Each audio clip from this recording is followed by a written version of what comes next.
Welcome back to Digitech Dynamo. In the last video, we learned how to control an LED matrix using push buttons to move a snake. Today, we're taking it further by creating the classic snake game, controlled with a joystick.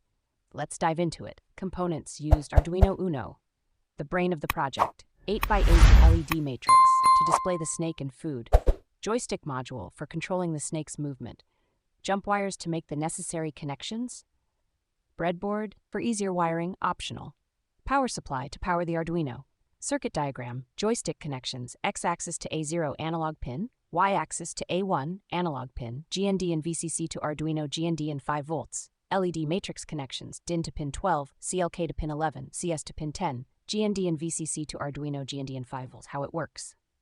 The joystick controls the direction of the snake on the 8x8 LED matrix. Food appears randomly on the matrix, and when the snake reaches the food, it grows longer. The game continues until the snake collides with itself.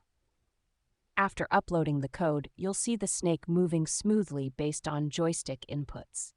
Eating food increases its length, making the game progressively challenging. That's it for today's project. If you enjoyed this video, please like, share, and subscribe to Digitech Dynamo for more such exciting projects. Let me know in the comments if you want to see more games like this. See you in the next video.